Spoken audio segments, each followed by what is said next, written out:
Welcome to my channel.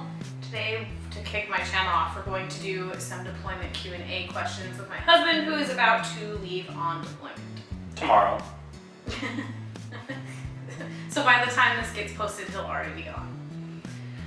Okay, first question. So these are just questions that I've collected from other YouTubers in some Facebook groups and also from some military spouse pages that I'm a part of. What do you really want to hear about when you call your significant other back home? Is this For you. For me? Yeah, because you're calling me. So what do you really want to hear about? Oh. Honestly, anything. Yeah. I don't think it's more about the Like what you content want of to it. hear, but that you just want to I just want to hear you. Yeah. Yeah.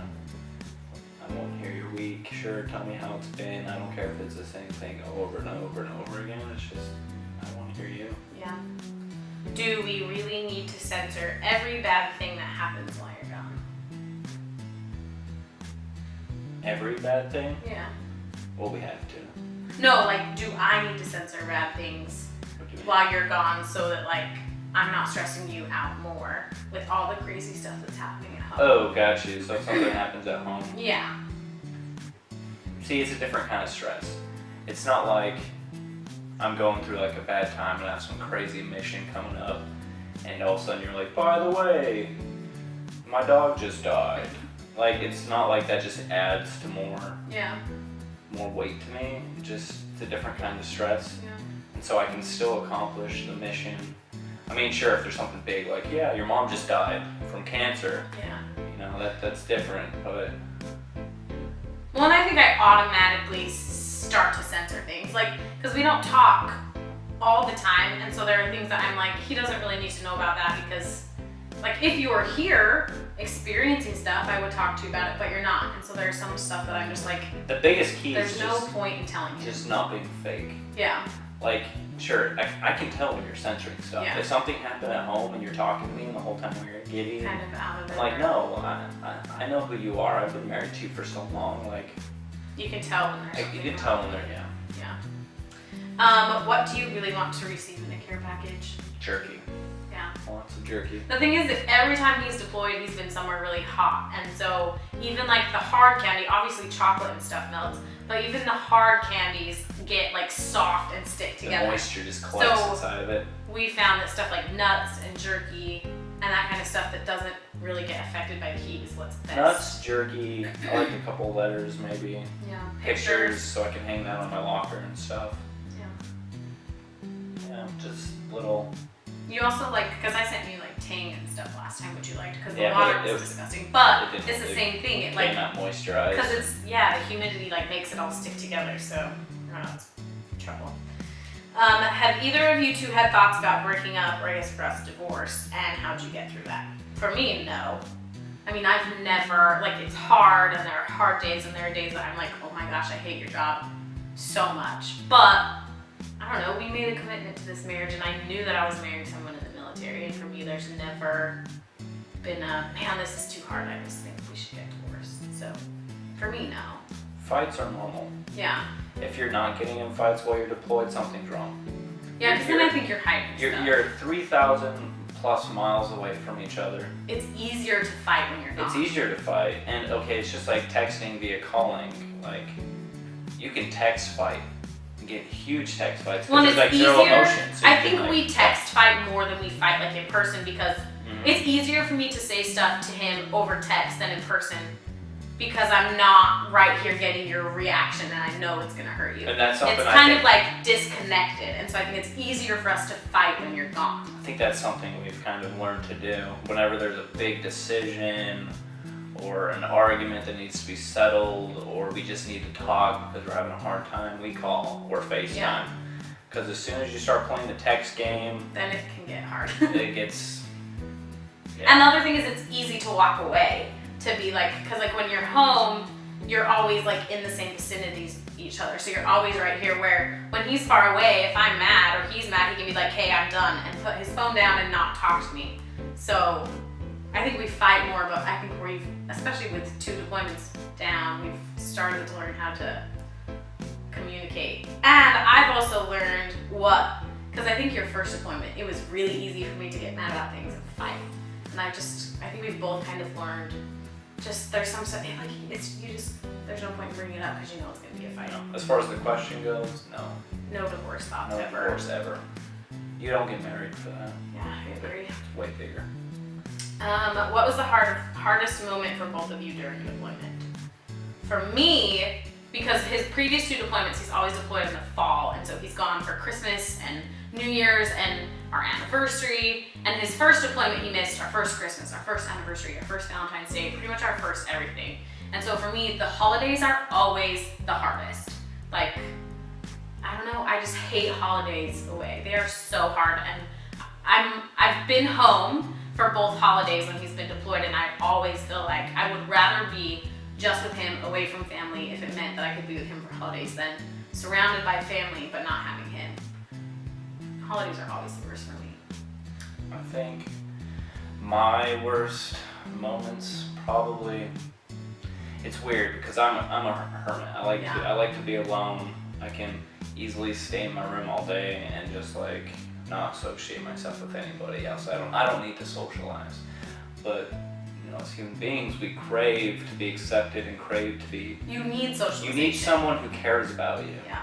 And the hardest part for me is, since I am that hermit, is then it kind of bites you in the butt. it does, because I get out there and I like the guys I'm deployed with, but at the same time I don't like them. Like, yes, you're my friend, but you're not my best friend and someone I want to be around. You're not my wife. You're not someone who I know loves me, cares for me. Every single decision is weighed on her as much as it is on me.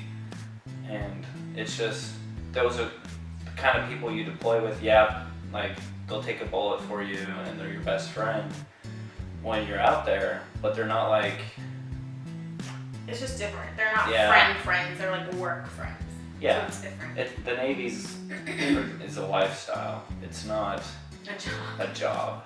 So you got to learn to tolerate those you work with, and it kind of changes who you are too. Every time I've come back from deployment, I'm a little different. Yeah, and it takes us a while to get back into the It takes us a little adjusting period because I've learned to socialize and be accepted by the guys at work compared to you, and sometimes I take that back, expecting you to socialize and take care of me the same way they did. And it's different. Yeah, I agree. That too. The coming home, the readjusting is really, really hard. So I think for the question, the hardest part is probably those moments where I'm just sick of the fake social interactivity. Yeah. And I crave that real genuine touch, the real care, yeah. the love between the two that just you can't get. You can FaceTime all you want, but it's not the same. Yeah. How often do you get to talk to each other, and what do you talk about so it's not the same things every time? We usually can at least text almost every day. Even if it's not, it's not like always a long period. It's usually like a, hey, I just got off work, I'm going to bed. We'll send a couple texts. His first deployment, he was in Japan, and we got to FaceTime almost every single day because the internet was great. He had his room, and it was great in Japan. Last time, he didn't really have internet in his room. It was kind of spotty, and every time we tried to FaceTime, it didn't work. So we really only got like 2 or 3 good FaceTime conversations in. Yeah. And most of the other time it was texting. Phone calls.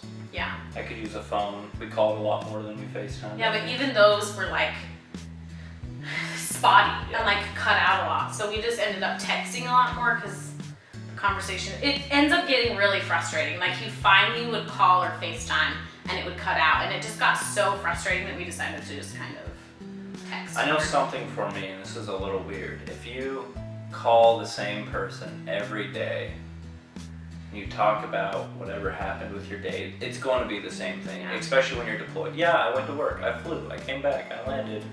Next day, hey, I went to work, I flew, I came back, I landed. It's the same thing over and over again. So yes, content's going to be really boring. And I think that's also part of why we stopped calling every day, because it did get to a point where it was like, and that got frustrating too. Because we were like, we're not talking about anything. Like, we're these just looking at each other. Are yeah, we're FaceTiming. We're just kind of like talking about doing nothing. our thing in our own rooms. Yeah. And just knowing that the other person's on the other end of the call. It's not like we're interacting with each other. And that way, texting, like, I can text him and be like, oh my gosh, this just happened. And then when he responds, like it's to that, and I don't know. Yep. Then I feel like we actually are talking about things going on. Like if I ever went to Japan again, where yes, I do have the internet 24/7 almost, I think I would still call you once, twice a week. Yeah, like because an it just actual gets mundane, honestly. Because the longer you wait in between intervals, the more content you have to talk about. But not only that, the more genuine it feels. Yeah, because you crave wanted more. it. Yeah. Yeah, I agree. So my advice to anyone deploying would be, even if you have internet, maybe not every single day. yeah, like take your time. And maybe some people are different and it works differently, but that's Maybe just what's people worked crave for it every day, us. but yeah. It just gets to a point where like I don't want to talk about the same thing every day because then we just end up getting off the phone call and being like kind of upset because it wasn't. Like, what did I learn today? Like nothing. And it wasn't like a great conversation. So this is from a YouTube channel, Mess to Home. She said, my husband was a Marine and also took a job as a civilian overseas years ago, so I feel for you. My question is, what are things you do to stay connected while he is far away? I think we do a little bit quirky things. We like to play internet games. Mm-hmm. So like Words with Friends and like the little trivia games and stuff that you can play with friends. We play those. But we also do like, when we FaceTime, we do Can You See What I See and stuff. Yeah, we'll do stupid stuff. Yeah, and we'll just like choose something in the room like a microwave, and we'll try to recollect a memory about a microwave we've had. Yeah, or the other thing that we've done is like we've gone A to Z and like we'll switch off. So I'll do A and we'll try and come up with like a memory or something that we've done that starts with A, and then he'll do B. Mm-hmm. And so just stuff like that like, so you're not having those same mundane conversations. I think your all best the time. friend on deployment is your phone, honestly. Yeah. You got texting, you got FaceTime, you got calls, games. And if you can't do that, we've done letters. Yeah, we do letters. And every deployment I've written him like open when letters so that he has letters to open for pretty much everything. open when, you're sick of Sad, stress. or when you're missing me, or when you're happy, or when you had a bad day, or like a million different things. So that even though I'm not there to talk to, he can open a letter and hear from me still. Yeah. We kind of already answered this. I guess it's kind of different. What's the hardest part about him being deployed? I think for me, it's like, he actually kind of asked me this the other day, like, what are you most nervous about or whatever? What are you gonna miss the most? For me, it's just having him here every day. Like, I love having someone to come home and talk to and just to like BS with and to just sit there and know he's there. And we don't even have to necessarily be doing anything, but just that connection. Like, that's what I miss the most when he's gone.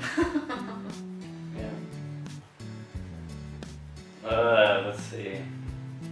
What parts did you find easier than you expected to? Honestly, the whole thing. It's not easy.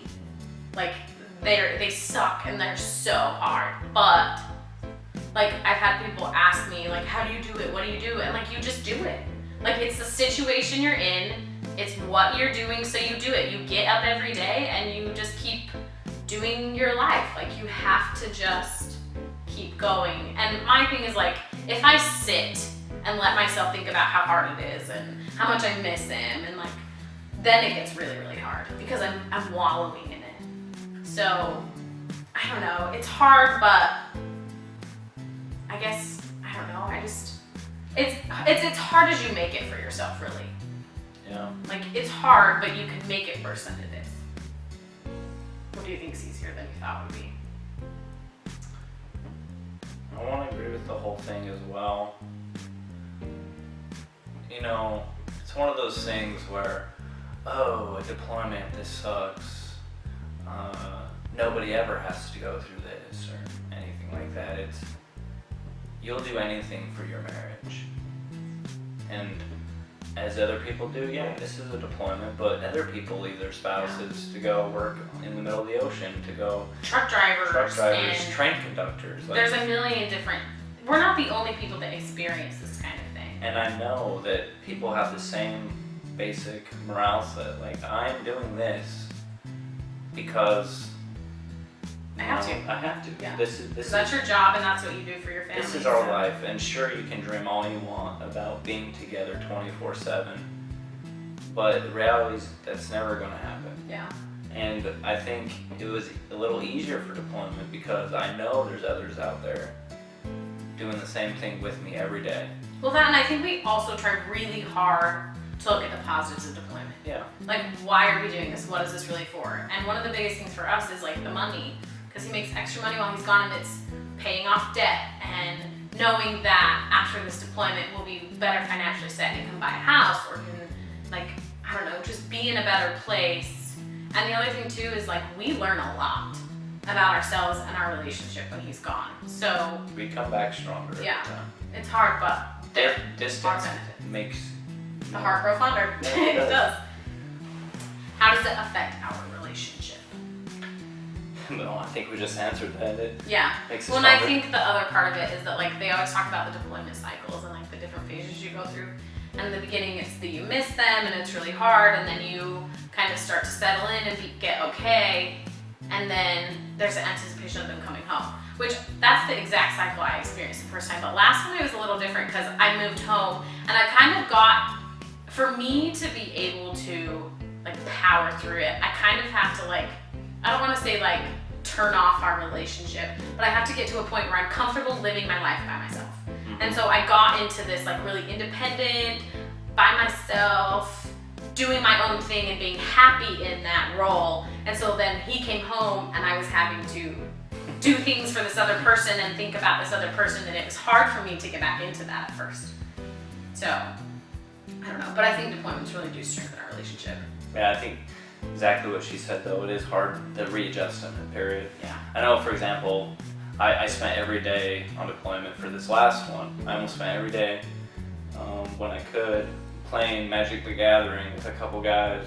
Watching and movies. Watching movies, playing some video games, and I came back and I wanted to do the same thing. You know, I was like, hey, I want to go out on Friday and possibly Saturday and play some board games or, you know, chill with the guys for a bit. And it's just something, and I've been doing that for 6 months. Like, I really am excited to be Yeah. home, and But you get in a groove and it's hard to break it. yeah, it is.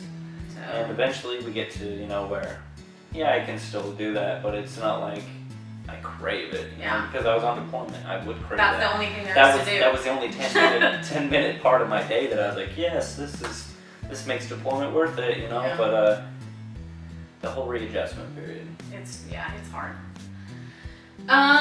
We don't have kids, we won't answer that one. What advice would you give to new or future military families? I actually had a girl ask me about this the other day. I think my biggest thing is just, it has nothing to do with the military. It's just committing to your marriage. Knowing that you're going to go through these hard things Yep. and deployments and all the other difficulties that come with military lifestyle, that you're going to stay committed to your marriage. That no matter how hard it is, how long he's gone, what other hardships it brings, how far away you are from your family, if you have to give up or pause your education or quit a really good job, like your marriage is your priority and you're committed to that no matter how hard it gets and no matter what sacrifices you have to make. Stay committed to that marriage. Yeah, more advice I have too for anyone new. This isn't easy, you know. Yeah. I'm leaving tomorrow, and every day for 6 months, Harmony's gonna know in the back of her head I could die. You know, And might not make it home. it's a deployment. This is war. This is real, and it's not, you know, training. I'm going overseas and I'm doing a mission set, and we know that this is hard. Yeah. And if you can't accept that Yeah. while you're married and with a family, and your kids knowing that, yeah, my father is my hero because he's going out to war, But he might not. but he might not make it back. You know, that's a real thing you gotta be open with. Yeah, I think that's totally true. You can't just hide it and be Yeah. like, I'm not going to talk about this, I'm not going to think about it, I Yeah. don't even want to think about it. You need to. Yeah, that's the other thing I would say is be realistic and like be completely open about it. Because you have to talk about those things, because then when they come up and you haven't talked about it, what do? You have to be realistic. And even though every time he deploys, I'm not like, oh my gosh, he could die. I have that in the back of my head just because it's a possibility and I don't want to be slapped in the face you need with to prepare it. for So you it. have to be realistic and know really what you're getting yourself into and be able to accept that and live with it. You need to be prepared to have the rest of your life be like a deployment. Yeah. Because that could happen. Yeah. You're going to raise your kids alone. Yeah. You know, the possibility is real. Yeah. Okay, this is from another YouTube channel called Melissa and Alex Vlogs. They asked, how do you keep yourself busy while he is away? For me, Not for me, work. Yeah. Work.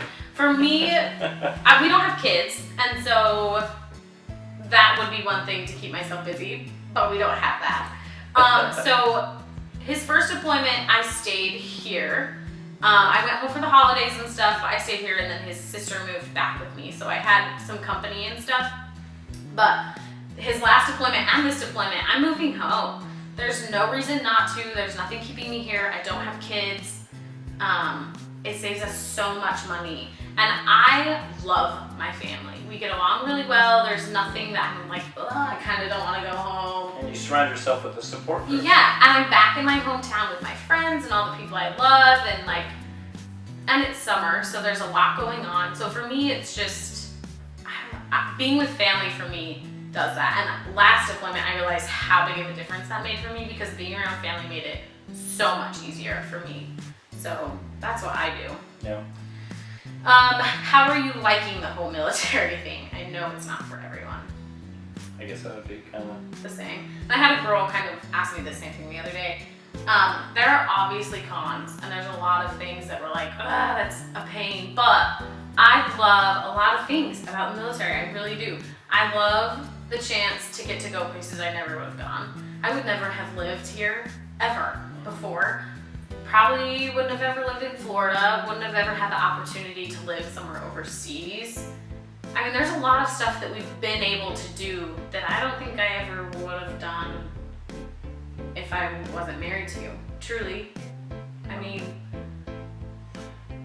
you know, it's hard to say, you know, how do you like the whole military life? So it really depends on your job set. For me in the military, luckily for me, I really like my job. That's all I can talk to about. yeah.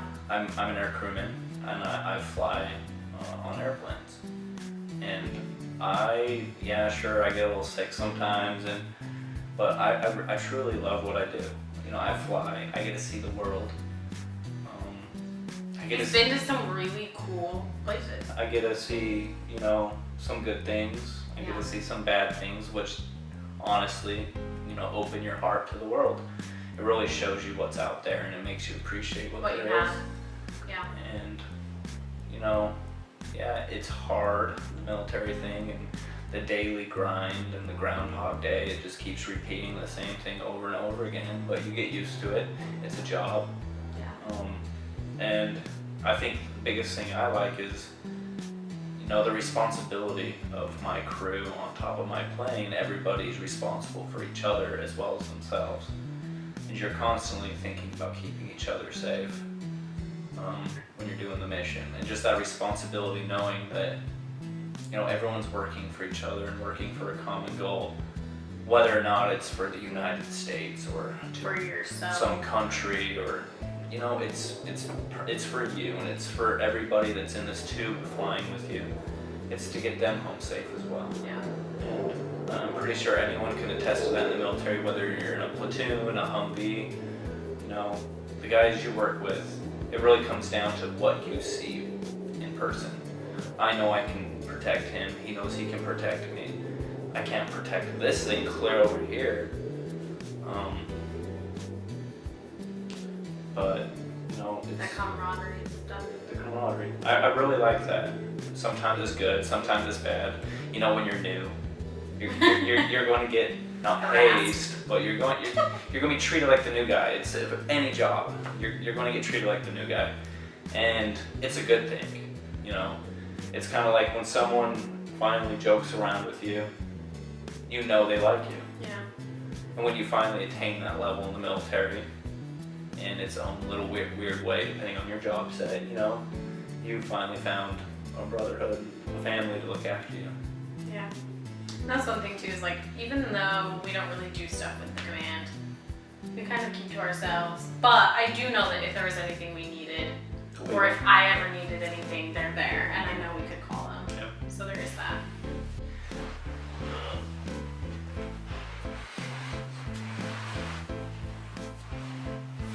All right, last question. Last question, how many deployments and where? First deployment, he was in Japan for 6 months, which was a fun one. That was a good one. Yeah, just kind of relaxing. Then we had Middle East For 6 months. which was a deployment. Real hot, no internet. Yeah, that was the Middle East. Exactly what you think about. That was the Middle And East. then I'm going back there, so this will be number 3. So another 6 months. Ish, give or take a little. So about 3 deployments, 4 years of marriage. Yeah, our anniversary is the 29th of this month. So 3 deployments in just under 4 years of marriage. And I guess your 3rd deployment will overlap into our 5th year. But he's been in the Navy. He just passed his 5-year mark, so this is 3 deployments in 5 years. Well, I guess that's it then. Thanks for watching. Be sure to like and subscribe, and I will link our vlog channel down below, which will have our video of his last day here and him leaving. Which is today. So make sure to check that out, and we will see you next time.